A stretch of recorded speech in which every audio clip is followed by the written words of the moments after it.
നമ്മളിൽ സെപ്പറേഷൻസ് ഉണ്ടാകാൻ പാടില്ല, ഡിവിഷൻസ് ഉണ്ടാകാൻ പാടില്ല. എല്ലാവരും ഒന്നാണ്. നമ്മൾ പറയില്ലേ, മാവേലി വാണിയിടും കാലം മനുഷ്യരെല്ലാം ഒന്നുപോലെ എന്ന് പറയില്ലേ. അങ്ങനെ ഒരു കാലഘട്ടത്തിലേക്ക് വരേണ്ട സമയമായി.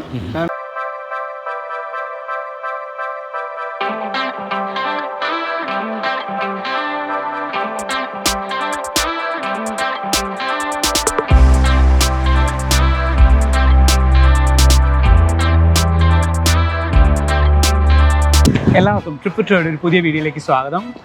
ഇന്ന് നമ്മുടെ വീഡിയോസിൻ്റെ പുതിയൊരു ഡിഫറെൻറ്റ് സെഗ്മെൻ്റാണ്. അപ്പോൾ ഇപ്പോൾ എല്ലാവരും ആകാംക്ഷയോടെ വിചാരിക്കുന്നുണ്ടാവും നമ്മൾ ഈ ഡിഫറെൻറ്റ് സെഗ്മെൻറ്റിൽ എന്താണ് ചെയ്യാൻ പോകുന്നത്. അപ്പോൾ നമ്മുടെ ഈ സെഗ്മെൻറ്റിൽ നമ്മുടെ ഓസ്ട്രേലിയയിലുള്ള മലയാളികളോ അല്ലെങ്കിൽ ഇന്ത്യക്കാരായിട്ടുള്ള ഡിഫറെൻ്റ് ആയിട്ടുള്ള ഒരു വ്യക്തിത്വങ്ങളെയാണ് നമ്മൾ പരിചയപ്പെടുന്നത്. അപ്പോൾ ഇങ്ങനൊരു എപ്പിസോഡ് ഞാൻ ചെയ്യാനായിട്ട് ആലോചിച്ചപ്പോൾ തന്നെ എൻ്റെ മനസ്സിലേക്ക് ഒരു രൂപമാണ് വന്നത്. അപ്പോൾ ഒരു രൂപം മാത്രമേ വന്നുള്ളൂ. അപ്പോൾ അദ്ദേഹമാണ് നമ്മുടെ കൂടെ ഉള്ളത്. ഇപ്പോൾ നമ്മൾ പരിചയപ്പെടാൻ പോകുന്നത് നമ്മുടെ മെൽബൺ ആർച്ച് ഡയസിൻ്റെ ഫാദർ, വൈദികനായ ഫാദർ ജെയിംസ് പുപ്പാടിയാണ്. ഞങ്ങളുടെ എല്ലാവരും പ്രിയങ്കനായ ജെയിംസ് അച്ഛനാണ്. അതെ. അപ്പോൾ ജെയിംസ് അച്ഛൻ തൃശ്ശൂർ ഒളരിക്കര എന്ന ഗ്രാമത്തിലാണ് ജനിച്ചു വളർന്നത്. അപ്പോൾ തൃശ്ശൂരുകാർ ആരെങ്കിലും വീഡിയോ കാണുന്നുണ്ടെങ്കിൽ അവർക്ക് പ്രത്യേകം ഒരു ഹായ്. അച്ഛനെ കുറിച്ച് പറയാനാണെങ്കിൽ അച്ഛൻ ശരിക്കും ഏകദേശം ഒരു 19 വർഷത്തോളം നമ്മുടെ ആന്ധ്ര വിജയവാഡ അവിടെയാണ് സേവനം അനുഷ്ഠിച്ചത്. അതിനുശേഷം 2012 മുതൽ നമ്മുടെ ഇവിടെ ഓസ്ട്രേലിയയിൽ ജിലോങ്ങിൽ ഡ്രൈ സ്കെയിൽ എന്ന് പറഞ്ഞൊരു സ്ഥലത്താണ് അദ്ദേഹം സേവനം അനുഷ്ഠിക്കുന്നത്. അപ്പോൾ എല്ലാവർക്കും വളരെ പ്രിയങ്കരനായിട്ടുള്ള എപ്പോഴും ഒരു നല്ലൊരു പുഞ്ചിരിയോടുകൂടി മാത്രം കാണുന്ന ഒരു വ്യക്തിയാണ് അച്ഛൻ. ഞാൻ അച്ഛൻ ആദ്യമായിട്ട് പരിചയപ്പെടുമ്പോൾ ശരിക്കും അച്ഛൻ ഇപ്പോൾ ഇതുപോലെ ഒരു കാഷ്വൽ ഡ്രസ്സിലായിരുന്നു. എനിക്ക് ശരിക്കും അച്ഛനാന്ന് പോലും മനസ്സിലായില്ല. പക്ഷേ ആ ഒരു മുഖത്തുള്ള ഒരു പ്രസാദം, ആ ഒരു ചിരിയാണ് നമ്മളെ എല്ലാവരെയും, അച്ഛനെ പരിചയപ്പെടുന്ന എല്ലാവരെയും അച്ഛനിലേക്ക് ആകർഷിക്കുന്ന ആ ഒരു ഇതാണ്. അപ്പോൾ നമുക്ക് ഇന്ന് അച്ഛനോട് കുറച്ച് കാര്യങ്ങൾ ചോദിക്കാം. ഞാൻ പറയാം, ഇതൊരു നമ്മുടെ ഈ ഒരു സെഗ്മെൻറ്റിൻ്റെ പേരെന്ന് പറയുന്നത് ഒരു ചാറ്റ് ഓവർ എ കോഫി, നമ്മുടെ ഒരു കാപ്പി വർത്തമാനം, അങ്ങനെ അതാണ് നമ്മുടെ ഈ സെഗ്മെൻറ്റ് പേര്. അപ്പോൾ വളരെ കാഷ്വൽ ആയിട്ടുള്ള രീതിയിലുള്ള കാര്യങ്ങളായിരിക്കും. ഒരു ഇൻ്റർവ്യൂ പോലെ ആയിരിക്കില്ല ഒരിക്കലും. നമ്മളൊരു കാഷ്വലായിട്ട് നമ്മൾ അച്ഛനോട് സംസാരിക്കാനാണ് പോകുന്നത്. ഫാദർ നമ്മളെല്ലാവരെയും പോലെ തന്നെ ഇപ്പോൾ പുറത്ത്, ഇതിപ്പോൾ ശരിക്കും ഓസ്ട്രേലിയക്കാർ മാത്രമല്ല, നമ്മൾ വിദേശത്ത് താമസിക്കുന്ന അല്ലെങ്കിൽ വിദേശത്ത് ഇപ്പോൾ നമ്മുടെ കേരളത്തിൽ നിന്ന് മാറി താമസിക്കുന്ന, നമ്മുടെ വേറെ സ്റ്റേറ്റുകളിൽ താമസിക്കുന്നതാണെങ്കിൽ പോലും അതുപോലെ തന്നെ ജെയിംസ് അച്ഛനും ഒരു പ്രവാസിയാണ്. അപ്പോൾ ഫാദർ ഇപ്പം ഈ ഓസ്ട്രേലിയക്ക് വരുന്നതിന് മുമ്പ് തന്നെ 19 വർഷത്തോളം വിജയവാഡ വേറെ ഇതായിരുന്നു. അപ്പം എങ്ങനെയാണ് ഫാദർ ആ ഒരു നമ്മുടെ ഒരു കൾച്ചറിൽ നിന്ന് ഡിഫറെൻ്റ് ആയിട്ടുള്ള ഒരു കൾച്ചറിലേക്ക് വന്നപ്പോൾ ആ ഒരു ലൈഫിൻ്റെ ഒരു ജേർണി എങ്ങനെയായിരുന്നു? നമ്മളൊരിക്കലും നമ്മുടെ ജീവിതത്തിൽ പ്രതീക്ഷിക്കാത്തതാണ് സംഭവിക്കുന്നത്. നമ്മളൊരിക്കലും പ്രതീക്ഷിച്ചിട്ടില്ല. ഞാനങ്ങനെ ഒരു മിഷനിൽ ചെന്ന് പോയി ചേരുമെന്നും അങ്ങനെ ജോലി ചെയ്ത് ഞാൻ പ്രതീക്ഷിച്ചതായിരുന്നില്ല. പക്ഷേ ദൈവത്തിൻ്റെ ഒരു പ്ലാൻ ഉണ്ടല്ലോ എപ്പോഴും നമ്മളെക്കുറിച്ച്. അപ്പോൾ അങ്ങനൊരു പ്ലാൻ പ്രകാരം അങ്ങനെ അവിടെ വന്നു. അപ്പോൾ അവിടെ വന്നതിന് ശേഷം നമുക്കൊരു പുതിയ കൾച്ചർ, ഒരു പുതിയ ലാംഗ്വേജ്, എല്ലാം പുതിയ വ്യക്തികൾ, നമ്മൾ പരിചയമില്ലാത്ത ഒരുപാട് പേര്. പക്ഷേ ഞാനവിടെ ചെന്ന് ഞാൻ അവിടെ 4 വർഷം പഠിക്കാൻ എനിക്കൊരു അവസരം കിട്ടി. അപ്പോൾ ആ പഠനത്തിൽ തന്നെ നമുക്ക് കുറേ പേരെ പരിചയപ്പെടാനും ഒരുപാട് പേരായിട്ടുള്ള ഒരു ഫ്രണ്ട്ഷിപ്പും നമുക്ക് ലഭിച്ചു. അപ്പോൾ നമ്മളൊരു പുറത്തുനിന്നുള്ളൊരു വ്യക്തി ആയതുകൊണ്ട് നമുക്ക് കൂടുതൽ പരിഗണനയുണ്ടായിരുന്നു. ഓക്കെ, ഭാഷ അറിയാത്തൊരു വ്യക്തി, കൾച്ചർ അറിയാത്തൊരു വ്യക്തി എന്നൊരു പരിഗണന നമുക്ക് കൂടുതലുണ്ടായിരുന്നു. അപ്പോൾ എല്ലാവരും നമുക്ക് എപ്പോഴും ഒരു സപ്പോർട്ടീവ് ആയിരുന്നു. നമുക്ക് എപ്പോഴും നമ്മുടെ കൂടെ എന്ത് ഹെൽപ്പിനും സഹായം ചെയ്യാനൊക്കെ ആയിരുന്നു നമുക്ക് ആളുകളുണ്ടായിരുന്നു. അപ്പോൾ അതൊക്കെ നമുക്ക് ഒരുപാട് പോസിറ്റീവ് ഒരു എനർജിയാണ് നമുക്ക് തന്നിരുന്നത്. നമുക്കങ്ങനെ കാര്യങ്ങൾ ചെയ്യാനും മുന്നോട്ട് പോകാനൊക്കെ ആയിട്ട്. അതുപോലെ ഞാൻ അച്ഛനായതിനു ശേഷം 93-ൽ ഞാൻ അച്ഛനായത്. അപ്പോൾ വിജയവാഡയ്ക്ക് രൂപതയ്ക്ക് വേണ്ടി ഞാൻ പഠിച്ചിരുന്നത്. അപ്പോൾ വിജയവാഡയിൽ ഞാൻ ജോലി ആരംഭിച്ചപ്പോൾ അപ്പോൾ എനിക്ക് ലാംഗ്വേജ് അത്രയും ഫ്ലുവൻസി അല്ലായിരുന്നു. കാരണം വെച്ച് കഴിഞ്ഞാൽ നമ്മൾ ഫസ്റ്റ് സെമിനാരിൽ പഠിക്കുമ്പോൾ കൂടുതൽ ഇംഗ്ലീഷാണ് സംസാരിക്കുന്നത്. അപ്പോൾ ഈ ഇവിടെ സെമിനാരി വിജയവാഡ വന്നതിന് ശേഷം നമ്മൾ ഈ ഒരു ഇടവകകളിലൊക്കെ പോയി ജോലി ചെയ്യുമ്പോൾ നമുക്ക് ലാംഗ്വേജ് ഫ്ലുവൻസി വേണം. അപ്പോൾ അധികം അത്രയും അത് ഫ്ലുവൻസി അല്ലായിരുന്നു. തെലുഗു പറയുന്നുണ്ട്. അപ്പോൾ തെലുഗു നമ്മൾ അത്രയും ഫ്ലുവൻ്റ് അല്ലായിരുന്നു. എനിക്ക് വായിക്കാൻ പറ്റും, പക്ഷെ പറയാൻ നമ്മൾ അത്രയും എക്സ്പേർട്ട് ആയിട്ടില്ല. അപ്പോൾ നമുക്ക് ഒരുപാട് പേര് നമ്മളെ സപ്പോർട്ടീവ് ആയിരുന്നു അവിടെ ജനങ്ങൾ. അതായത് ആ ഭാഷ നമ്മളെ പഠിപ്പിക്കാനുള്ള ആ ഒരു എന്താ പറയുക സപ്പോർട്ട് അവർ ഒത്തിരി നമുക്ക് തന്നിരുന്നു. അപ്പം നമ്മൾ കൂടുതലും പഠിക്കുന്നത് കുട്ടികളുടെ കൂടെയാണ്. അപ്പോൾ കുട്ടികളുടെ കൂടെ നടന്ന് നമ്മൾ സംസാരിക്കുമ്പോൾ അവർ തെറ്റ് തിരുത്തി തരുമ്പോൾ നമുക്കത് ഈസി ആയിട്ട് നമുക്ക് അക്സെപ്റ്റ് ചെയ്യാൻ പറ്റും. അപ്പോൾ വലിയവരെക്കാളും കൂടുതൽ പിള്ളേർ നമ്മളെ പഠിപ്പിക്കും. അപ്പോൾ അങ്ങനെ നമ്മളൊരു സിമ്പിൾ ആയാൽ മതി. അതായത് ആ ഒരു അക്സെപ്റ്റ് ചെയ്യാനുള്ള ഒരു നമ്മുടെ ഒരു ആഗ്രഹം, ഒരു മനസ്സ് നമുക്ക് ഉണ്ടായാൽ മതി. അപ്പോൾ അത് ഉണ്ടാവണമെങ്കിൽ നമുക്ക് എത്ര ചെറിയവനായാലും നമുക്ക് തെറ്റ് തിരുത്തി സ്വീകരിക്കാൻ പറ്റും. അപ്പൊ നമ്മളങ്ങനെ ഒരു സിമ്പിൾ ആയാൽ മതി. നമ്മളിപ്പോ വലിയ ആളായിട്ട് കാണിക്കുന്നതല്ല, എനിക്കെല്ലാം അറിയാം എന്നുള്ളൊരു ഭാവം നമുക്ക് വേണ്ട ആവശ്യമില്ല. അവിടെ ആ സമയത്ത് നമ്മൾക്ക് അറിയത്തില്ല, നമ്മൾ അറിയാത്ത പഠിക്കാൻ. അപ്പൊ ആ ഒരു ശരിക്കും എക്സ്പീരിയൻസ് ശരിക്കും ഇവിടെ ഓസ്ട്രേലിയ വന്നപ്പോഴും ഫാദറിനെ ഹെൽപ്പ് ചെയ്തിട്ടുണ്ടല്ലേ? അതായത് ഓസ്ട്രേലിയ വരുന്നതിന് മുൻപ് പിന്നെ എനിക്കുണ്ടായ എക്സ്പീരിയൻസ് എന്ന് പറഞ്ഞാൽ ഞാൻ ഓസ്ട്രേലിയ വരുന്നതിന് മുമ്പ് പല രാജ്യങ്ങളിലും പല പ്രാവശ്യമായിട്ട് പോയിട്ടുണ്ട്. യൂറോപ്യൻ രാജ്യങ്ങളിൽ വിസിറ്റ് ചെയ്തിട്ടുണ്ട്. പല സ്ഥലങ്ങളിലും ഞാൻ ജോലി ചെയ്തിട്ടുണ്ട്. കുറേ ടൈമുകളിൽ ഇങ്ങനെ 1 month 2 months അങ്ങനെയൊക്കെ ആയിട്ട് വർക്ക് ചെയ്തിട്ടുണ്ട്. അപ്പോൾ എനിക്ക് ഓൾറെഡി ഈ ഇവരുടെ ഓസ്ട്രേലിയൻ വെസ്റ്റേൺ കൾച്ചർ ആ ഒരു ആറ്റിറ്റ്യൂഡ്സ് നമുക്ക് കുറച്ച് അറിയാം, പരിചയമുണ്ട്. അപ്പോൾ നമുക്കിവിടെ വന്നപ്പോൾ അതിൻ്റേതായിട്ടുള്ളൊരു പ്രോബ്ലം നമുക്ക് ഉണ്ടായിരുന്നില്ല. കാരണം വെച്ച് കഴിഞ്ഞാൽ എനിക്ക് ആളുകളുടെ ആറ്റിറ്റ്യൂഡ് അറിയാമായിരുന്നു. പുറത്ത് വിദേശത്ത് പോയതുകൊണ്ട് അവർ ശരിക്കും എന്താണ് എക്സ്പെക്റ്റഡ് എന്നുള്ളൊരു ഇതുണ്ടായിരുന്നല്ലേ ശരിക്കും. പിന്നെ അത് തന്നെയല്ല ഇവരുടെ മെന്റാലിറ്റി, കൾച്ചർ നമുക്കറിയാവുന്നതുകൊണ്ട് അത് അഡോപ്റ്റ് ചെയ്യാനായിട്ട് വലിയ ഒരു പ്രയാസം ഉണ്ടായില്ല. അപ്പോൾ ഈ നമ്മുടെ ഇപ്പോൾ ഒരു ഇന്ത്യ പോലൊരു രാജ്യത്ത് നിന്ന് വരുമ്പം ഇവിടെ ശരിക്കും ആ ഒരു വൈദികൻ എന്ന നിലയിൽ എന്താ ഒരു ഡിഫറൻസ് ഫാദർ എന്തൊക്കെ ഡിഫറൻസ് കാണുന്നത്? ബിഗ് ഡിഫറൻസ് ആണ്. അതായത് ഇന്ത്യയിൽ നമുക്ക് പള്ളികൾ എന്ന് പറഞ്ഞാൽ വളരെ വൈബ്രൻ്റ് ആണ്, ലോട്ട് ഓഫ് ആക്ടിവിറ്റീസ് ഉണ്ട്. പിന്നെ നമ്മൾ അവിടെ ഇപ്പം ഞാൻ വർക്ക് ചെയ്യുന്ന മിഷനിലാണെങ്കിൽ മിഷൻ എന്ന് പറയുമ്പോൾ ജനങ്ങൾ എപ്പോഴും അപ്പോൾ 10, 20, 25, 28 പള്ളികളൊക്കെയുള്ള സമയത്ത് നമ്മൾ വർക്ക് ചെയ്യുന്നത്. അപ്പോൾ ഒരുപാട് പേര് നമ്മളെ കാണാൻ പല കാര്യങ്ങൾക്കായിട്ട് വരും. ഇപ്പോൾ മോർണിംഗ് ടു ഈവനിങ് നമ്മളെ കാണാൻ എപ്പോഴും ആളുകൾ ക്യൂ ആയിരിക്കും. പിന്നെ സ്കൂൾസ് ഇൻചാർജുകളൊക്കെ ഉണ്ടായതുകൊണ്ട് സ്കൂളിലെ കാര്യങ്ങൾ നോക്കണം. അപ്പോൾ അങ്ങനെ ഒരുപാട് നമുക്ക് എപ്പോഴും എന്താ പറയുക വെരി മച്ച് ബിസി നമ്മളെപ്പോഴും തിരക്ക് പിടിച്ചൊരു ജീവിതമായിരുന്നു. അതിന് കൂടുതൽ പിന്നെ നമ്മൾ ലിറ്റർജി, അതായത് മറ്റുള്ള ആരാധനകൾ, മാസ് കുർബാനകൾ, ഇതൊക്കെ നമ്മൾ ചെല്ലാൻ വില്ലേജുകളിൽ പോകണം. അപ്പോൾ അവിടെ പോയി അത് ലോങ് ടൈം പ്രോസസ്സാണ്. കാരണം അവർക്ക് വൺസ് ഇൻ എ മന്തൊക്കെ അവർക്ക് മാസ് കിട്ടത്തുള്ളൂ. അപ്പോൾ അതുകൊണ്ട് നമ്മളത് ഒത്തിരി സമയം എടുത്ത് 2-3 മണിക്കൂറൊക്കെ അവർക്കൊരു കാറ്റഗറ്റിക്കലായിട്ടുള്ളൊരു ടീച്ചിങ് മാതിരിയാണ്. കുർബാന മാത്രമല്ല നമുക്ക് അവരെ കൂടുതൽ ആ സുവിശേഷ പ്രഘോഷണം നടത്തുക എന്നുള്ളതാണ്. അപ്പം അങ്ങനെ ഒരുപാട് സമയമെടുത്ത് അവിടെ നമ്മൾ ടിൽ മിഡ് നൈറ്റ് ഒക്കെ വരെ നമ്മൾ അവിടെ സ്പെൻഡ് ചെയ്യും. 28 പള്ളി എന്ന് പറയുന്നത് നമുക്ക് ഊഹിക്കാം. ഓരോ സ്ഥലത്ത് ഇങ്ങനെ നമ്മൾ സ്പെൻഡ് ചെയ്യും. അത് കഴിഞ്ഞിട്ടാണ് നമ്മൾ തിരിച്ച് വീട്ടിലേക്ക് വരുന്നത്. പിന്നെ രാവിലെ വീണ്ടും 6:30 അവിടെയുള്ള പള്ളിയിൽ കുർബാന ചെല്ലണം. അപ്പോൾ life was very busy type. പിന്നെ നമ്മൾ റെസ്റ്റ് അതില്ലാത്തൊരു ജീവിതമായിരുന്നു. അങ്ങനെ കുറെ ഓടി നടന്നു. അതിൻ്റെ കൂടെ കൂടിയ സോഷ്യൽ വർക്കുകൾ ഉണ്ടായിരുന്നു. പ്രത്യേകിച്ച് ആളുകളെ നമ്മൾ പ്രബുദ്ധരാക്കാനായിട്ട് എഡ്യൂക്കേഷനിൽ, അതുപോലെ അവരുടെ എക്കോണോമിക്കലായിട്ടുള്ള അവർക്ക് അവരുടെ ആവശ്യങ്ങൾ ചെയ്തു കൊടുക്കാനായിട്ട് ഈ ഗവൺമെൻറ് നൽകുന്ന സബ്സിഡികൾ അല്ലെങ്കിൽ പ്രോജക്റ്റുകൾ അവർക്ക് കിട്ടാൻ വേണ്ടി നമ്മൾ അവരെ ഗ്രൂപ്പുകളാക്കിയിട്ട് ഈ വിമൻസ് ഓർഗനൈസേഷൻസിനോ നമ്മുടെ കേരളത്തിൽ നിന്ന് ഭയങ്കര ഡിഫറെന്റ് ആണ്. വളരെ ഡിഫറെന്റ് ആണ് അവരുടെ ഒരു വില്ലേജുകളിലൊക്കെ നമ്മൾ അങ്ങനെ ഫോം ചെയ്ത് കഴിഞ്ഞാൽ അവർക്ക് ഒരുപാട് പ്രോഫിറ്റുകൾ കിട്ടും ഗവൺമെന്റിൽ നിന്ന്. അത് പലപ്പോഴും ഇവർക്ക് അറിയത്തില്ല. അപ്പം നമ്മൾ ഓർഗനൈസ് ചെയ്ത് കൊടുത്തു കഴിഞ്ഞാൽ അവർ ഒരു ചാനലിലാക്കി ലൈനിലാക്കി വിട്ട് കഴിഞ്ഞാൽ അവർക്കത് പോയിട്ട് വാങ്ങിച്ചു. അപ്പം അങ്ങനെ ഒരു നല്ലൊരു സോഷ്യൽ കൺസെപ്റ്റ് നമുക്ക് അവിടെ ഡെവലപ്പ് ചെയ്യാനായിട്ട് നമുക്ക് അവിടെ സാധിക്കും.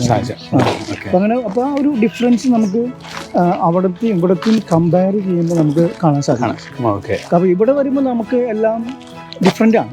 അതായത് അത്രയും ബിസി ആണെങ്കിലും നമുക്കെല്ലാം അപ്പോയിന്റ്മെന്റുകളാണ്. ഓടിക്കേറി വരത്തില്ല. നമ്മൾ ടൈം കൊടുത്താൽ ആ സമയത്ത് അവർ വരത്തുള്ളൂ. അപ്പോൾ പ്ലാൻഡ് ലൈഫാണ് കുറച്ചുകൂടി. എന്നാലും ഫാദർ ഞാൻ മനസ്സിലാക്കുന്ന വെച്ചിട്ട് ഫാദർ 4 പള്ളികളുടെ ചുമതല ഫാദറിനുണ്ട്, അതുപോലെ 2 സ്കൂളുകളുടെയും ചുമതല ഫാദറിനുണ്ട്. അപ്പോൾ ഒരു എന്താ പറയുക വളരെ ബിസി, ഇവിടെ ഒരു വളരെ ബിസി ആയിട്ടുള്ള ലൈഫ് തന്നെയാണ്. നമുക്ക് ഈ ആക്ടിവിറ്റീസ് ഒക്കെ നമ്മൾ ക്രിയേറ്റ് ചെയ്യുന്നതാണ്. നമുക്ക് അത് നമ്മുടെ പ്ലാൻ അനുസരിച്ച് നമുക്ക് ഫോം ചെയ്യാം. അപ്പോൾ ഹോസ്പിറ്റലിൽ നമ്മൾ പ്രോഗ്രാംസ് പ്ലാൻ ചെയ്യും, അല്ലെങ്കിൽ അവരുടെ ആവശ്യത്തിൽ നമ്മൾ എല്ലാത്തിനും നമ്മൾ ഇത് ചെയ്യുന്നു, എഗ്രി ചെയ്യുന്നു. അതിന് നമ്മൾ പോകണം. പിന്നെ അതിന് ടോക്കുകൾ പ്രിപ്പയർ ചെയ്യണം. അതുപോലെ തന്നെ 4 പള്ളികളിലെ കാര്യങ്ങൾ നോക്കണം. ആളുകളുടെ ആവശ്യങ്ങൾക്ക് നമ്മൾ പോകണം. സോ വെഡിങ്സ്, ഫ്യൂണറൽസ്, ബാപ്റ്റിസംസ്, അങ്ങനെ പല പല കാര്യങ്ങളായിട്ട് നമ്മൾ കൊണ്ടുപോകും. ഒരു കാര്യം ഇതിനകത്ത് പറയാൻ പറ്റിയ ഒരു കാര്യമുണ്ട്. ഇന്ന് ജെയിംസ് അച്ഛൻ്റെ ബർത്ത്ഡേ ആണ്. അപ്പോൾ അച്ഛൻ ഒരു ഹാപ്പി ബർത്ത്ഡേ. ഞങ്ങൾ രാവിലെ കണ്ടുപിട്ടിയാണ്. ഞങ്ങൾ ശരിക്കും ഫാദറിന്ന് മാസ് ചെയ്തപ്പോൾ നമ്മൾ അവിടെ പോയി ഷൂട്ട് ചെയ്തിട്ടുണ്ട്. അപ്പോൾ ആ വീഡിയോസ് നമ്മൾ ഇതിനകത്ത് ആഡ് ചെയ്യും. അപ്പോൾ അവിടെ വെച്ച് ഹാപ്പി ബർത്ത്ഡേ പറഞ്ഞു, അതുകൊണ്ടാണ് ഞാൻ വിട്ടുപോയത്. അപ്പോൾ ഞങ്ങളുടെ വ്യൂവേഴ്സിൻ്റെ എല്ലാവരുടെയും പേരിലും ട്രിപ്പിറ്റോയുടെ പേരിലും പ്രത്യേക ഒരു ഹാപ്പി ബർത്ത്ഡേ.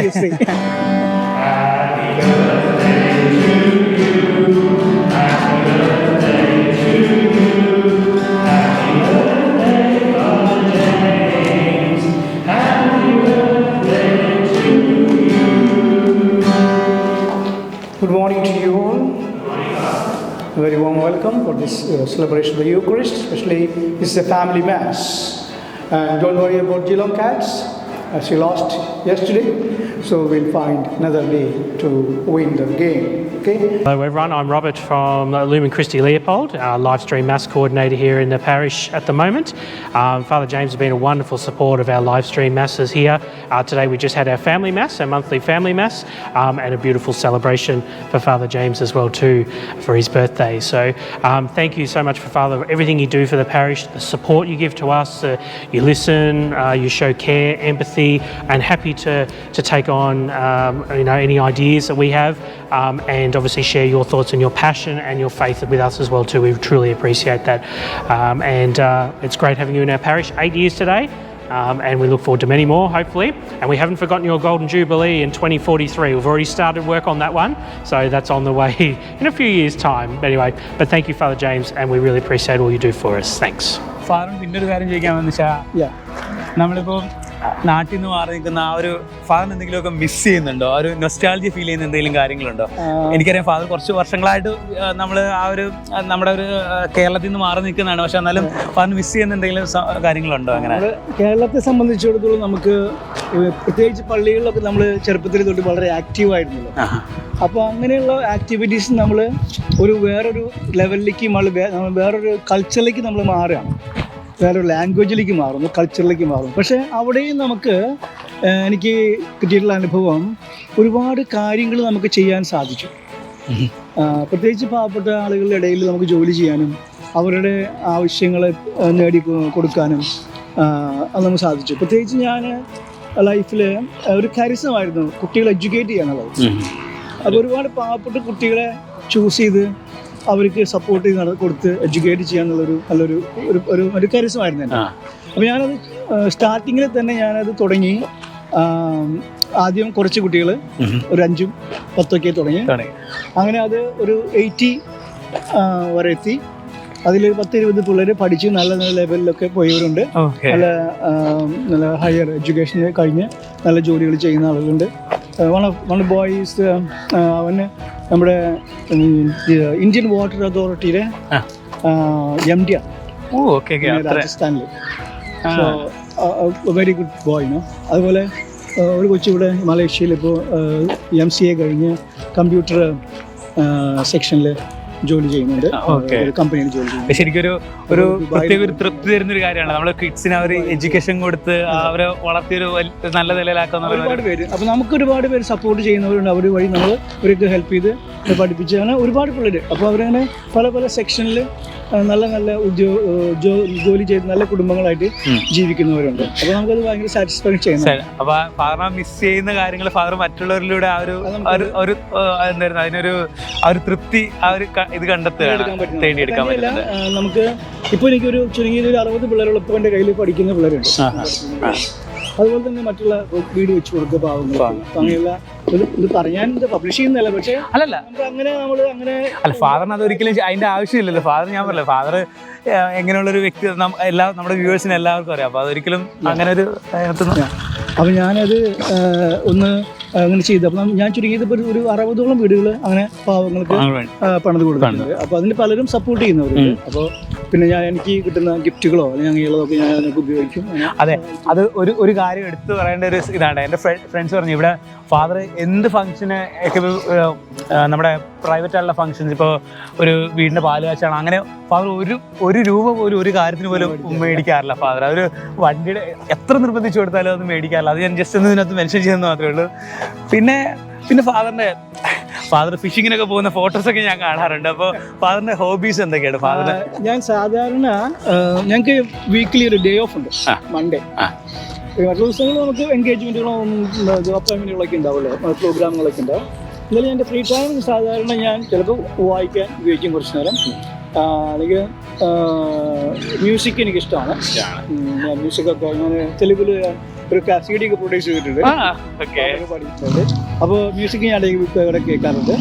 അത് കൂടാതെ കൊണ്ട് തന്നെ ഇടയ്ക്ക് ഇങ്ങനെ ഫിഷിങ്ങിന് പോകും. ഇപ്പോൾ ഓസ്ട്രേലിയയിൽ ഫിഷിങ് ഈസ് ഒരു ഗുഡ് തിങ്, ഒരു ടൈം പാസ് ആണ്.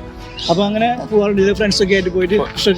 ലാസ്റ്റ് മാർച്ചിൽ സ്റ്റാർട്ടിങ്ങിൽ പോയിട്ട് we got a big fish. അതിന്റെ ഫോട്ടോസ് ഞങ്ങൾ ഫേസ്ബുക്കിൽ കണ്ടായിരുന്നു. അപ്പോൾ അതിനൊക്കെ പോകാറുണ്ട്. അങ്ങനെ പിന്നെ ഞാൻ പലപ്പോഴും ഈ ഇവിടെ പ്രായമുള്ള ആളുകളുടെ വീടുകളിലൊക്കെ ഒറ്റയ്ക്ക് ജീവിക്കുന്ന ആളുകൾ ഒത്തിരി പേരുണ്ടല്ലോ. ഇവിടെ നല്ലൊരു മിനിസ്ട്രിയാണത്.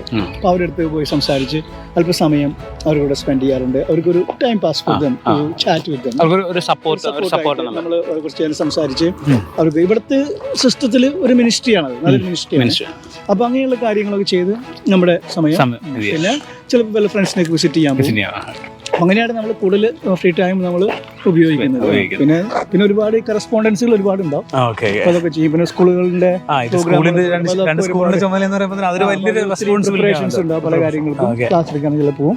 അപ്പോൾ അങ്ങനെയൊക്കെ നന്നായിട്ട് ഒരു നല്ലൊരു നമുക്ക് കാര്യങ്ങൾ പെർഫോം ചെയ്യാൻ കൂടെ ഒത്തിരി ചാൻസ് നമുക്കൂടിയുണ്ട്. ഒരു കാര്യം, ഇപ്പോൾ ഫാദർ ഇപ്പോൾ മ്യൂസിക് എന്ന് പറയുന്നുണ്ട്, ഫാദർ നല്ലൊരു ഗായകനാണ്. നമ്മുടെ ഇവിടെ പലപ്പോഴും നമ്മുടെ മലയാളി സംഘടനകളുടെ പരിപാടികൾക്കൊക്കെ ഫാദർ നന്നായിട്ട് ഇത് ചെയ്യാറുണ്ട്. ഞാൻ ഇതിൻ്റെ അവസാനം ഞാൻ ഫാദറിനോട് ചോദിക്കുന്നുണ്ട്, രണ്ടുപേരും പാട്ട് പാടാൻ പറ്റുമെന്ന്. അപ്പോൾ അത് ഞാൻ ഫാദറിനോട് പറഞ്ഞിട്ടുള്ള കാര്യമല്ല. അപ്പോൾ അത് നമുക്ക് നോക്കാം ഫാദർ പാടുന്നത്. അതുപോലെ തന്നെ ഈ ഞാൻ ഇവിടുത്തെ ആളുകളുടെ ഒരു ഇത് പറയുകയാണെങ്കിൽ വളരെ ഫ്രണ്ട്ലിയാണ്. എനിക്കൊരിക്കലും നമ്മളൊരു പുറത്തുനിന്ന് വന്ന ഒരാളായിട്ട് ഇവർ തന്നെ കണ്ടിട്ടില്ല. അവരോട് കൂടി ചേരുന്ന ഒരു വ്യക്തിയായിട്ട് അവരെന്നെ കണ്ടിരിക്കുന്നത്. അപ്പോൾ അതുകൊണ്ട് ആളുകൾ വളരെ നല്ല ഫ്രണ്ട്ലിയും സപ്പോർട്ടീവുമാണ് എല്ലാം. ഇവിടുത്തെ ആളുകളും അതുപോലെ മലയാളീസ് ഒത്തിരി ഫാമിലീസുകളിൽ എല്ലാവരുമായിട്ടും നല്ല ഫ്രണ്ട്ഷിപ്പാണ്. ആരായിട്ടും നമുക്ക് വിരോധമൊന്നുമില്ല. എല്ലാവരെയും വിളിച്ചാലും എന്തെങ്കിലും ആവശ്യം നമുക്ക് ഒഴിവാണെങ്കിൽ നമ്മൾ പോകും, ഒഴിവില്ലെങ്കിൽ ഒഴിവില്ലെന്ന് പറയും.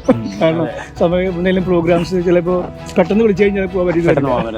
അപ്പോൾ അങ്ങനെയുള്ള ഇഷ്യൂസ് വരും. അതല്ലെങ്കിൽ നമ്മൾ എപ്പോഴും അവരുടെ എന്തെങ്കിലും ആവശ്യമുണ്ടെങ്കിലൊക്കെ ചെയ്യും. ഉറപ്പായിട്ട് എല്ലാ ഇവിടുത്തെ പ്രൈവറ്റ് ഫംഗ്ഷൻസിനായാലും മലയാളി പരിപാടികളിലായാലും മലയാളി സംഘടനയുടെ പരിപാടികളിലായാലും എല്ലാത്തിലും ഫാദർ വളരെ ആക്റ്റീവായിട്ടുള്ളൊരു വ്യക്തിയാണ്. അത് ഞാൻ പറഞ്ഞില്ല, നമ്മൾ ജിലോങ്ങിൽ നല്ലൊരു മലയാളി സമൂഹമുണ്ട്. അപ്പോൾ ഒരു നല്ല സ്നേഹമുള്ള ഒരു മലയാളി കൂട്ടായ്മയുണ്ട്. അപ്പോൾ പറയുക, ഫാദർ അതിൻ്റെയൊക്കെ ഒരു പാർട്ടാണ്. എപ്പോഴും എല്ലാ കാലത്തും അതിൻ്റെ ഒരു സപ്പോർട്ട് ചെയ്ത് എപ്പോഴും കൂടെ ഉണ്ടാകുന്ന ഒരാളാണ് father. Passionate to all his creatures.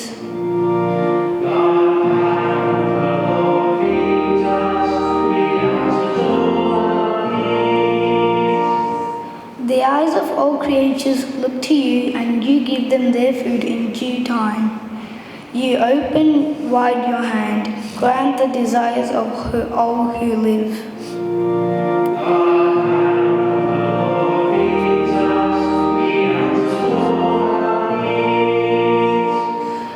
Lucky enough to have Father James with us in the parish now for 8 years.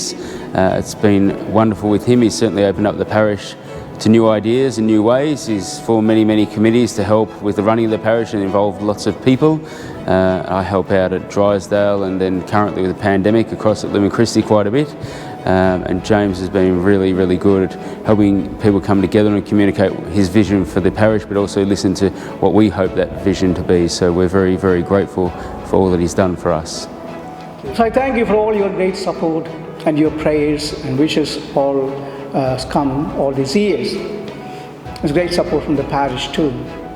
And I also thank all those who helped me, my parents and siblings and all the people around me who helped me, especially in the parish of St. Thomas with 4 Mass Sundays. The great people, amazing people around me to do things. No? That is fantastic. So I thank all of you and pray for you. And I just finished 8 years yesterday in this parish. I was taking charge of the parish. This is my 9th year starting today. So I felt it just finished like 1 year. It's gone very quickly. So it was happened because of you. You are the strength for me and for the parish, and continue that strength. That helps me lots. Father ജെയിംസിന് ഞങ്ങൾക്ക് last 8 ഇയേഴ്സായിട്ട് അറിയാം.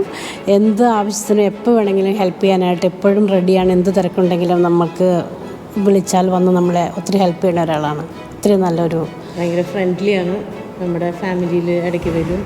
പിള്ളേരും ഒക്കെ ആയിട്ട് നമ്മൾ ആ സ്കൂളിൽ തന്നെയാണ് പിള്ളേരും പഠിക്കണം. അപ്പോൾ അച്ഛനിടയ്ക്ക് സ്കൂളിൽ പിള്ളേരെ കാണാനും ഒക്കെ വളരെ നല്ല ഹാപ്പി ആയിട്ട് വീട്ടിലെ ഓരോ ആവശ്യങ്ങൾക്ക് നമ്മൾ വിളിച്ചാൽ വരാനും എപ്പോഴും നല്ല ഫ്രണ്ട്ലി ആയിട്ട് നമ്മളോട് പെരുമാറാനൊക്കെ. വീട്ടിൽ എന്ത് സെലിബ്രേഷൻ ഉണ്ടെങ്കിലും ഞങ്ങൾ ഫാദർ ജെയിംസിനെ വിളിക്കാറുണ്ട്.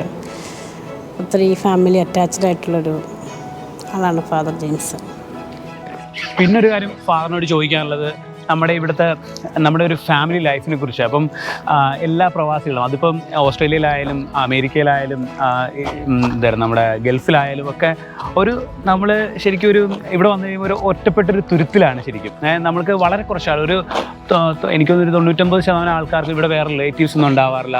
സാധാരണ ബാക്കി നമ്മൾ ജസ്റ്റ് ആ ഒരു ഫാമിലി മാത്രമേ ഉള്ളൂ. അപ്പം ഒരു ഒറ്റപ്പെട്ടൊരു തുരുത്താണ് നമ്മൾ. അപ്പോൾ നമ്മൾ ശരിക്കും ആക്റ്റീവായിട്ട് നമ്മൾ മറ്റുള്ളവരിലേക്ക് എന്തായിരുന്നു ആ ഒരു ബന്ധങ്ങൾ കീപ്പ് ചെയ്യാൻ നമ്മൾ ശ്രമിച്ചില്ലെങ്കിൽ ശരിക്കും ഒറ്റപ്പെട്ടു. ഞാനിങ്ങനെ ഇവിടെ പല ഫാമിലികളെ ഞാൻ കണ്ടിട്ടുണ്ട്. പക്ഷേ ആരുമായിട്ട് ഒരു കോണ്ടാക്ട്സും ഇല്ലാതെ വളരെ ഒറ്റപ്പെട്ട് ചെയ്യുന്നത്. അപ്പം അത് ശരിക്കും നമ്മുടെ ആ ഒരു ഫാമിലി ലൈഫിൽ ഒരു സ്ട്രെയിൻ ഉണ്ടാക്കുന്നൊരു സംഭവമാണെന്ന് എനിക്ക് തോന്നിയിട്ടുണ്ട്. ഇപ്പം നമ്മൾ വാർത്തകളിലൊക്കെ കാണാറുണ്ട് ശരിക്കും എന്തായിരുന്നു ഭാര്യയും ഭർത്താവും തമ്മിലുള്ള പ്രശ്നങ്ങളും അത് വളരെ കൊലപാതകത്തിലേക്ക് അങ്ങനെയൊക്കെ എത്തിത്തീരുന്ന നമ്മുടെ ഓസ്ട്രേലിയയിലും നമ്മൾ വിദേശത്തുമൊക്കെ നമ്മളത് കാണാറുണ്ട്.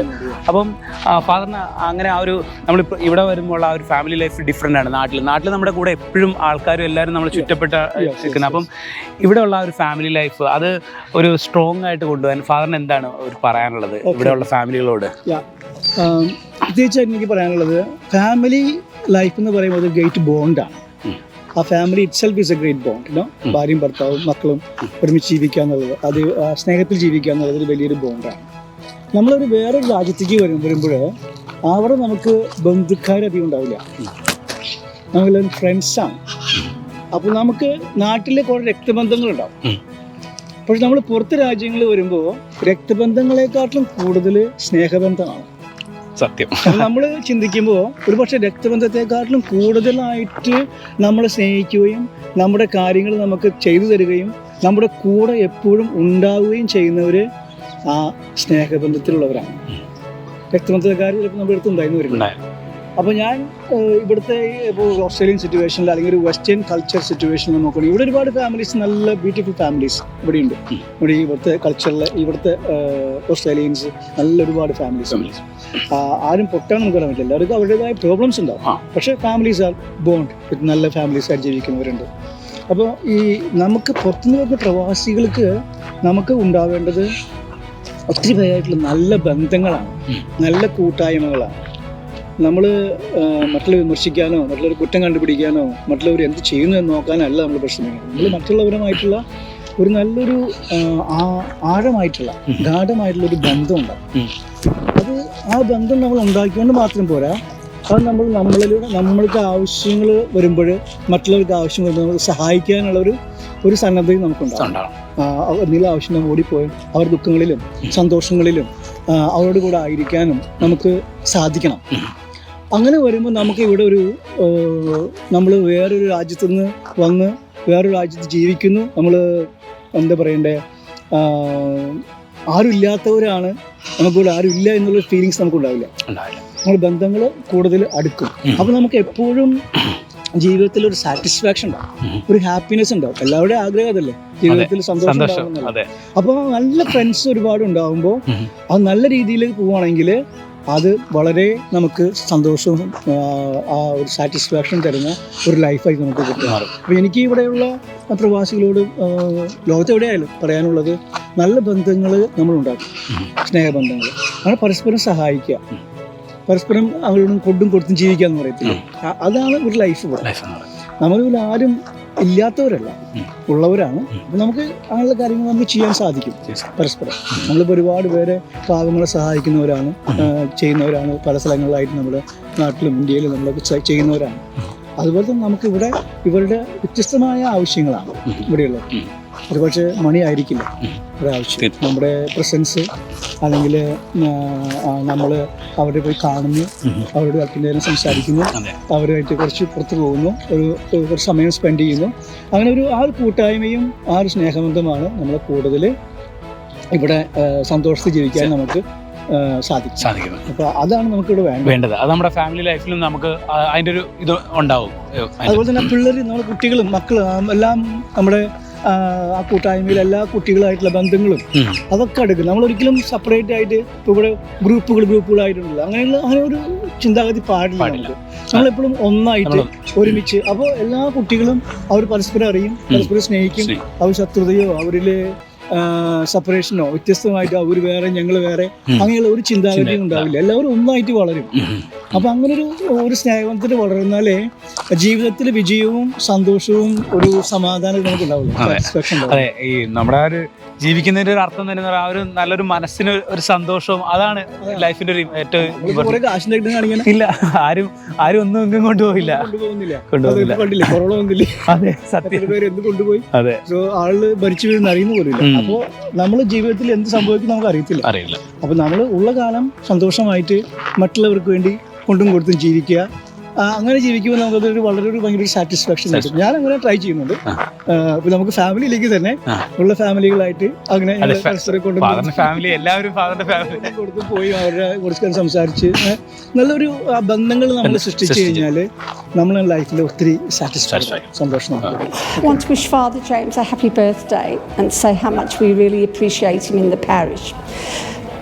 Talking to him and seeing him around, we know how much he loves being in this parish. We know how much he loves the parishioners and especially the children. The children give him a lot of joy and he really enjoys it when they're at Mass with him. He's easy to get along with, he's easy to get in contact with, and yes, all I can say is that we really love him here and we love everything that he does for us as a parish. And we pray for all the people who needs our prayer. Those who are sick, remember them for the healing. With the Blessed Virgin Mary, Mother of God, Blessed Joseph, her spouse, blessed apostles, and all the saints who have pleased you throughout the ages, we may merit to be co-heirs in life. We praise and glorify you through your Son, our Lord Jesus Christ.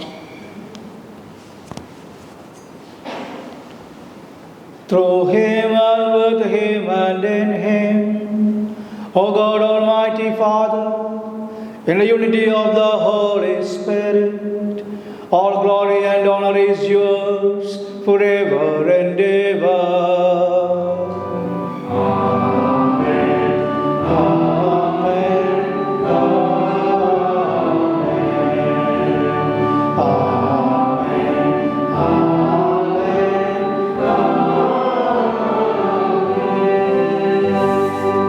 ഞാൻ നേരത്തെ പറഞ്ഞ പോലെ father ഞാൻ പറഞ്ഞു വളരെ BC ആയിട്ടുള്ള ഒരാളാണ്. വളരെ എന്താ പറയുക, ഇവിടുത്തെ ഫാദർ ബിഷപ്പിൻ്റെ കൗൺസിലിലൊക്കെ മെമ്പറായിരുന്ന ഒരു ആളാണ്. അപ്പോൾ ഫാദറിനോട് ചോദിക്കാം അതിനെക്കുറിച്ച്. ഫാദർ എന്തൊക്കെയായിരുന്നു ഫാദറിൻ്റെ ഇവിടുത്തെ റെസ്പോൺസിബിലിറ്റീസും കാര്യങ്ങളും എന്തൊക്കെയായിരുന്നു, ഒരു പൊസിഷൻസും അങ്ങനെ ഉള്ള കാര്യങ്ങൾ എന്തൊക്കെയായിരുന്നു ഫാദർ? ഞാൻ 2012 ഓസ്ട്രേലിയ വന്നത്. ഓഗസ്റ്റ് 1 മെയിൽ വന്നു. ഓഗസ്റ്റ് 1 ഞാനിവിടെ ഈ പള്ളിയിൽ ചാർജ് എടുത്തു. ഈ ഡ്രൈ സ്റ്റൈലിൽ സെൻറ്റ് തോമസ് പള്ളിയിൽ ചാർജ് എടുത്തു. അതിന് ആഫ്റ്റർ 1 ഇയർ കഴിഞ്ഞപ്പോൾ ഇവിടുത്തെ ആർച്ച് ബിഷപ്പിൻ്റെ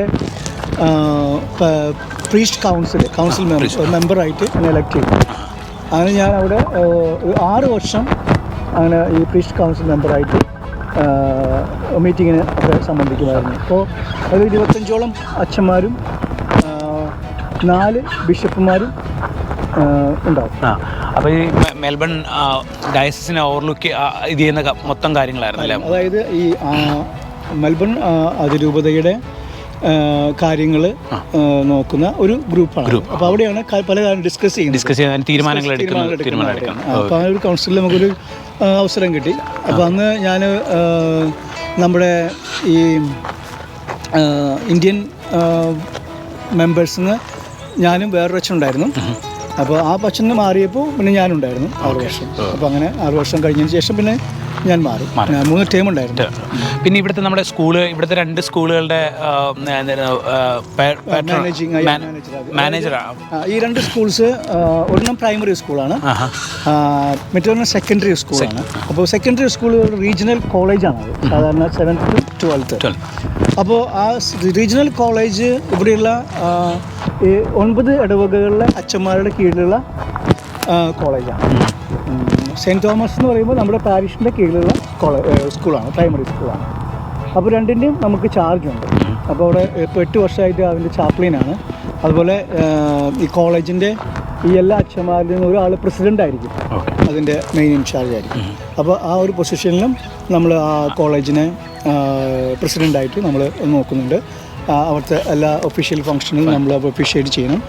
അതുപോലെ പ്രൈമറി സ്കൂളിൻ്റെ എല്ലാ കാര്യങ്ങളിലും നമ്മളും അവിടെ കാര്യങ്ങൾ നടത്തണം. പ്രത്യേക മാനേജറായിട്ട് നമ്മൾ ആ സ്കൂളിൻ്റെ, അപ്പോൾ നമ്മൾ അതിൻ്റെ എംപ്ലോയർ, പ്രിൻസിപ്പൾസും പിന്നെ മറ്റ് സ്റ്റാഫൊക്കെ എംപ്ലോയീസ്, അങ്ങനെ നമ്മൾ 2 സ്കൂൾസിന് നമുക്ക് ഒരു ചാർജ് നമുക്കുണ്ട്. അപ്പോൾ അവിടെ എല്ലാ ആവശ്യങ്ങൾക്കും എല്ലാ കാര്യങ്ങൾക്കും നമ്മൾ പോകണം. അപ്പോൾ അതിന് ഒത്തിരി പ്രിപ്പറേഷൻസ് വേണം, ടോക്കുകൾ കൊടുക്കണം. പിന്നെ ചില പ്രൈമറി സ്കൂളിലൊക്കെ ഞാൻ ക്ലാസ് എടുക്കാൻ പോകും. പിന്നെ സെക്കൻഡറി സ്കൂളിലൊക്കെ ഇടയ്ക്ക് പിള്ളേരെ പോയി കാണും. ചാപ്ലിനായിട്ട് അവരുടെ സ്പിരിച്വൽ നീഡ്സുകളൊക്കെ നമ്മൾ നടത്തി കൊടുക്കും. അപ്പോൾ അങ്ങനെ ഒരുപാട് നല്ല കാര്യങ്ങൾ ചെയ്യാനും, പിന്നെ നല്ല സ്കൂളുകളാണ്, വളരെ ഗുഡ് നെയിം നല്ല ഒരു സ്കൂളുകൾ ഇവിടെ ഉണ്ട്. നന്നായിട്ട് അവർ പെർഫോം ചെയ്യുന്ന സ്കൂൾ, നല്ല റെപ്യൂട്ടേഷനുള്ള സ്കൂളുകളാണ്, നല്ല പേരുള്ള സ്കൂളുകളാണ്. ഈ വിക്ടോറിയയിൽ തന്നെ നല്ല പേരുള്ള സ്കൂളുകളാണ്. ഇപ്പം നമ്മൾ നേരത്തെ പറഞ്ഞു, നമ്മൾ ഇപ്പോൾ ഉള്ള സ്ഥലം എന്ന് പറഞ്ഞാൽ ഡ്രൈ സ്റ്റൈൽ എന്ന് പറഞ്ഞാൽ ജിലോങ്ങിന് ഏകദേശം ഒരു 18 കിലോമീറ്റർ, അപ്പം മെൽബണിൽ നിന്ന് ഏകദേശം ഒരു 90 കിലോമീറ്ററോളം മാറിയിട്ടുള്ളൊരു സ്ഥലമാണ്. ശരിക്കും ഇത് ഇപ്പം ഈ ജിലോങ്ങിനോട് തൊട്ടടുത്ത് കിടക്കുന്നതാണെങ്കിൽ ഇതിനൊരു കൺട്രി ഫീലിംഗ് ആണ്, ഒരു ഗ്രാമത്തിൻ്റെ ഫീലിംഗ് ഉള്ളൊരു സ്ഥലമാണ്. ആൾക്കാരും ഇവിടെയുള്ള ആൾക്കാരും ഒക്കെ അതുപോലെ വളരെ സ്നേഹമുള്ള ആൾക്കാരാണ്. അതിനൊരു എക്സാമ്പിൾ എന്ന് പറഞ്ഞാൽ ഞങ്ങൾ ഇവിടുത്തെ ഒരു കോഫി ഷോപ്പിൽ പോയി ഇത് മേടിച്ചു, അവർ പൈസ എടുത്തില്ല, അവർ ഫാദർ ആയതുകൊണ്ട് പൈസ പോലും മേടിച്ചില്ല അതിന്. അപ്പോൾ അതുപോലെ ഒരു നമ്മൾ കോളേജിൽ പഠിക്കുന്നത്, അതെ, വളരെ നല്ലൊരു, വളരെ ഇപ്പം ഞങ്ങളുടെ ചെറിയൊരു ലേക്കിന് ചുറ്റുമാണ് നടക്കുന്നത്. വളരെ ബ്യൂട്ടിഫുൾ ആയിട്ടുള്ളൊരു നല്ലൊരു ഇതാണ്. ഇപ്പോൾ ഈ ഒരു ഏരിയ എന്ന് പറയുന്നത് ബെല്ലാരും പെനിൻസുല എന്ന് പറഞ്ഞ് ഇത് കടലിനോട് അടുത്ത് കിടക്കുന്ന ഒരു സ്ഥലമാണ് ശരിക്കും. ഈ പള്ളികളെല്ലാം കടലിൽ.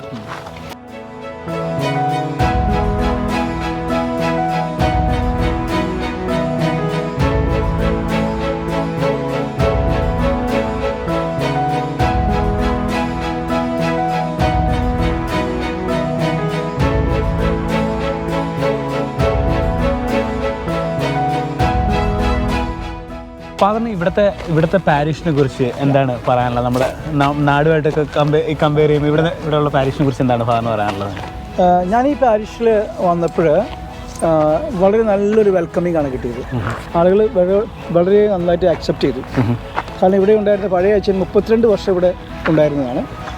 അച്ഛൻ മാറിപ്പോയിട്ടാണ് ഞാൻ വരുന്നത്. സാധാരണ ടഫ് ടൈം ആയിരിക്കും, പക്ഷേ എനിക്കത് ഫീൽ ചെയ്തില്ല.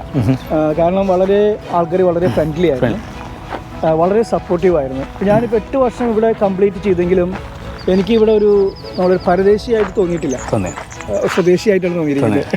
സിറ്റിസനാണ് നമ്മൾ, എന്നാൽ പോലും നമ്മളൊരു വേറൊരു രാജ്യത്ത് നിന്ന് വന്ന ആളല്ലേ. പക്ഷേ ഇവിടുത്തെ ആളുകൾ നമ്മൾ ഒരിക്കലും അങ്ങനെ നമ്മൾ ഡീൽ ചെയ്തിട്ടില്ല. അവർ വളരെ ഫ്രണ്ട്ലി ആയിരുന്നു, വളരെ നമ്മളോട് എല്ലാ കാര്യവും ചോദിക്കാനും പറയാനും ചെയ്യാനും വളരെ ഇൻട്രസ്റ്റഡ് ആയിട്ട് കാണിക്കുമായിരുന്നു. ഞാൻ ആ സ്നേഹം ഒന്ന് കണ്ടാണ്, ഞാനിവിടെ വന്നപ്പോൾ ഫാദറിന് ബർത്ത്ഡേയുടെ കേക്കും കാര്യങ്ങളെല്ലാം ഞാൻ ആ സ്നേഹം കണ്ടാണ് അവിടെ. അവർ വളരെ എല്ലാ കാര്യങ്ങൾക്കും വളരെ സപ്പോർട്ടീവായിട്ട് നമ്മളെ ഹെൽപ്പ് ചെയ്യുമായിരുന്നു, സഹായിക്കുമായിരുന്നു. അതിപ്പോഴും കൂടെ അങ്ങനെയാണ്, എന്ത് പറഞ്ഞാലും ചെയ്യാനുള്ള ഒരു നല്ലൊരു മെൻറ്റാലിറ്റി അവർക്കുണ്ട്. അവർ നല്ല ഫാമിലീസാണ്. ഒത്തിരി പേര് ഇതുപോലെ ഇടവകയിൽ സപ്പോർട്ട് ചെയ്യുന്ന ഒത്തിരി ആളുകളുണ്ട്. ഒത്തിരി ആളുകൾ വോളണ്ടറി ആയിട്ട് വർക്ക് ചെയ്യുന്ന ഒത്തിരി പേരുണ്ട്. ഇവിടുത്തെ ഒരു പ്രത്യേകതയാണല്ലേ, എല്ലാം വോളണ്ടിയർ ആയിട്ട് ഒരുപാട് കാര്യങ്ങൾക്ക് ആൾക്കാർ വോളണ്ടിയർ ചെയ്യും എല്ലാ കാര്യങ്ങളും. ഇവിടുത്തെ ഞാൻ എൻ്റെ സെക്രട്ടറിക്ക് മാത്രമേ പേ ചെയ്യുന്നുള്ളൂ. അല്ല, അതിവിടെ ഈ ഓസ്ട്രേലിയയുടെ ഒരു പ്രത്യേക എടുത്തു പറഞ്ഞാൽ ഇവിടുത്തെ ഈ ഫയർ സർവീസ് അങ്ങനെയുള്ള കാര്യങ്ങളെല്ലാം വോളണ്ടിയേഴ്സാണ്. അത് ഓസ്ട്രേലിയയുടെ ഒരു പ്രത്യേകതയാണ് ശരിക്കും. ആ ഒരു ആൾക്കാരുടെ ഒരു വോളണ്ടിയർ ചെയ്യാനുള്ള ഒരു മെന്റാലിറ്റി ആണ് അത്. ശരിക്കും ഒരു 100-ലും കൂടുതൽ ആൾക്കാർ വോളണ്ടിയേഴ്സ് ആയിട്ട് ചെയ്യുന്നത് പല കാര്യങ്ങളും ആക്ടിവിറ്റീസ്. അപ്പോൾ ഫാദറിനോട് അവസാനമായിട്ടൊരു മീൻസ് നമ്മുടെ ഈ സംസാരത്തിൻ്റെ അവസാനമായിട്ട് ചോദിക്കണമെന്ന് വിചാരിച്ച കാര്യം, അപ്പം ഇപ്പം നമ്മളെല്ലാവരും ഈ COVID-19 കൊറോണ വൈറസിൻ്റെ ഒരു വളരെ ദുഷ്കരമായൊരു ഒരു സാഹചര്യത്തിൽ കൂടെ കടന്നു പോവുകയാണ്. ഇപ്പം ഓസ്ട്രേലിയ ആയാലും ഇന്ത്യ ആയാലും എല്ലാം ഒന്ന് മാറിയെന്ന് വിചാരിച്ചതാണ്. പക്ഷേ എല്ലാം പിന്നെ അതിനെ പൂർവാധികം ശക്തിയോടുകൂടി പിന്നെ തിരിച്ചു വന്നിരിക്കുകയാണ്. അപ്പോൾ വളരെ ഇപ്പോൾ കൊറോണ വൈറസ് എന്ന് വെച്ചാൽ എല്ലാവരുടെ ലൈഫിലും ഒരുപാട് നമ്മളിപ്പോൾ എന്താ പറയുക പ്ലാൻ ചെയ്ത് വെച്ചിരുന്ന പല കാര്യങ്ങളും എല്ലാവരുടെയും ലൈഫിൽ മാറിപ്പോയിട്ടുണ്ട്. അതിപ്പം ചിലപ്പോൾ ഒരു ബിസിനസ് നടത്താൻ പ്ലാൻ ചെയ്തോ, അല്ലെങ്കിൽ ബിസിനസ് തുടങ്ങി വെച്ചവരോ, അല്ലെങ്കിൽ ഒരു പുതിയ ജോലി കിട്ടുമെന്ന് പ്രതീക്ഷിച്ചവരോ, അല്ലെങ്കിൽ ജീവിതത്തിലൊരു പുതിയൊരു എന്തായിരുന്നു ഇപ്പോൾ വിവാഹം, അങ്ങനെ പല കാര്യങ്ങളും എല്ലാം തകിടം മറിച്ച് കളഞ്ഞൊരു സംഭവമാണ്. നമ്മുടെ ആരുടെയും ലൈഫ് ടൈമിൽ ഇങ്ങനൊരു സംഭവം നമ്മൾ കണ്ടിട്ടില്ല.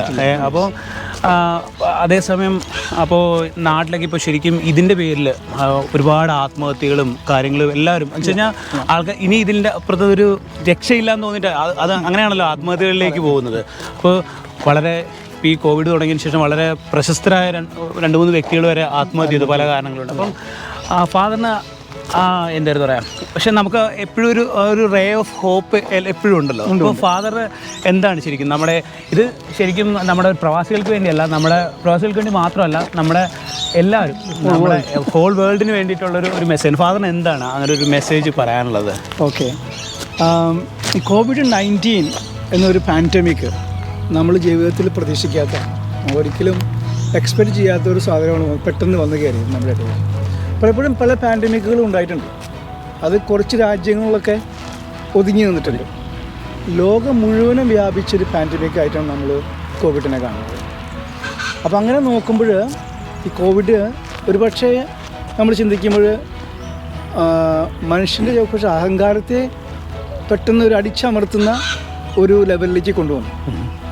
ചിലപ്പോൾ മനുഷ്യൻ ഒരുപക്ഷെ ഞാനെല്ലാം ആണ് എന്നുള്ളൊരു ചിന്തയിലേക്ക് വളർന്നുകൊണ്ടിരിക്കുമ്പോഴാണ് നമ്മളെല്ലാവരെയും സസ്പെൻഡാക്കി കളയുന്നത്, ലോക്ക്ഡൗണിലാക്കി കളയുന്നത്, നീ വീട്ടിലിരിക്കും എന്ന് പറയുന്നത്. അപ്പോൾ കൊറോണ നമുക്ക് ഒത്തിരിയധികം നഷ്ടങ്ങളും ഒത്തിരിയധികം പ്രയാസങ്ങളും ഒത്തിരിയധികം പേരുടെ ജീവിതങ്ങളും എടുത്തതാണ് ഈ കൊറോണ. ഇപ്പോഴും ആളുകൾ കഷ്ടപ്പെട്ടുകൊണ്ടിരിക്കുകയാണ് ജീവിതത്തിൽ, എന്ത് ചെയ്യുമെന്നറിയാതെ. ബിസിനസ്സുകൾ എല്ലാം തകർന്നു പോയി, എക്കോണമി തകർന്നു പോയി. അതുപോലെ തന്നെ ഒരുപാട് ഫാമിലീസ് പ്രശ്നങ്ങളിലേക്ക് മാറി. അപ്പോൾ അങ്ങനെ നോക്കുമ്പോൾ നമുക്ക് ഒരുപാട് പ്രശ്നങ്ങൾ നമുക്ക് കാണാൻ സാധിക്കും. പക്ഷേ ഒരു ഭാഗത്ത് നമ്മൾ ചിന്തിക്കുമ്പോൾ ചിലപ്പോൾ ഒരുപാട് നന്മകളും പോസിറ്റീവായിട്ടുള്ള നമുക്ക് ചിന്തിക്കാൻ സാധിക്കും. പക്ഷെ നമ്മൾ ഒന്നിപ്പിച്ച ഒരുപാട് സ്നേഹം പങ്കുവയ്ക്കാൻ അവസരം തന്ന ഒരു സമയം. കുടുംബങ്ങൾ, അതുപോലെ ഫ്രണ്ട്സ്, ബന്ധുക്കാർ ഒക്കെ ഇങ്ങനെ ഇരുന്ന് ഇപ്പോൾ സോഷ്യൽ മീഡിയകൾ വഴി എല്ലാവരും സൂം വഴിയൊക്കെ എല്ലാവരും കണ്ട് സംസാരിക്കുന്നു. എന്നിട്ട് പലരും പറഞ്ഞു ഒരിക്കലും ഫാമിലി മൊത്തം ഒരുമിച്ച് വന്നിട്ട് സംസാരിച്ചതായിട്ട് ഇതുവരെ ഉണ്ടായിട്ടില്ല. ആദ്യമായിട്ടാണ് ലോകത്തിൽ പല ഭാഗത്തു നിന്നും എല്ലാ ഫാമിലി മെമ്പേഴ്സും ഒരുമിച്ച് വന്നിരുന്ന് സൂമിൽ സംസാരിക്കുന്നത്. അപ്പോൾ അതൊക്കെ വളരെ വലിയൊരു ചേഞ്ച് മനുഷ്യന് ജീവിതത്തിൽ വരുത്തിയിട്ടുണ്ട്, പോസിറ്റീവായിട്ട് ചിന്തിക്കുകയാണെങ്കിൽ. പക്ഷെ ഞാൻ ഒരു മെസ്സേജായിട്ട് അല്ലെങ്കിൽ ഒരു സന്ദേശമായിട്ട് പറയാൻ ഉദ്ദേശിക്കുന്നത്, നമ്മളൊരിക്കലും ഭയപ്പെടരുത്. നമ്മൾ ഇങ്ങനെയുള്ള പാൻഡമിക്കിലൂടെ കടന്നു പോകണം. ജീവിതത്തിൽ ഇതൊരു ഭാഗമായിട്ട് നമ്മൾ സ്വീകരിച്ച് പറ്റൂ, അല്ലേ?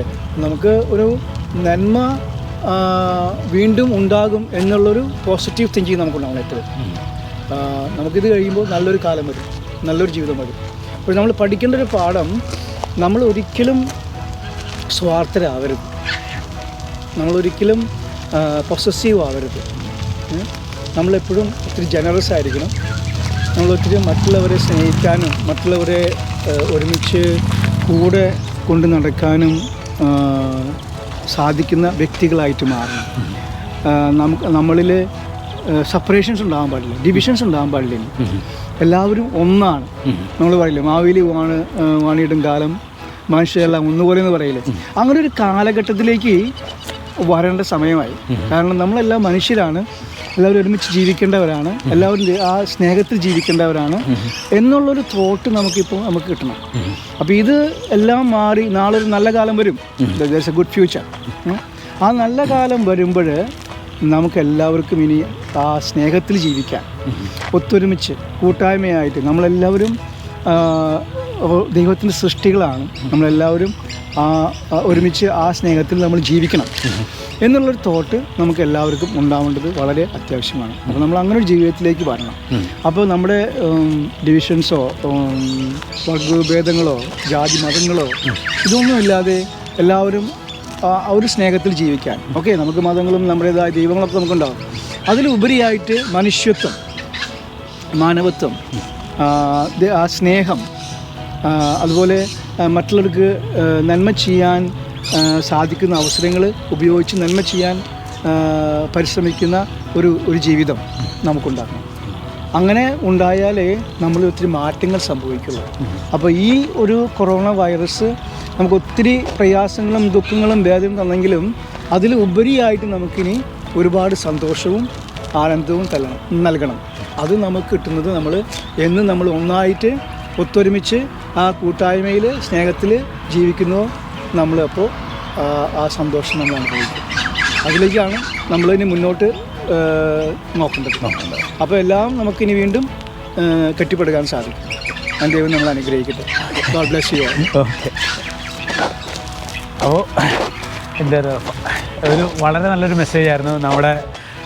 ഞാൻ പറഞ്ഞില്ല, ഇങ്ങനെ കാര്യം പറഞ്ഞപ്പോൾ തന്നെ ഫാദർ എന്താ പറയുക, ഒരു എതിർപ്പും പറയാതെ നമ്മളോട് യെസ് പറഞ്ഞൊരാളാണ്, ഒരു വ്യക്തിയാണ് നമ്മുടെ ഫാദർ.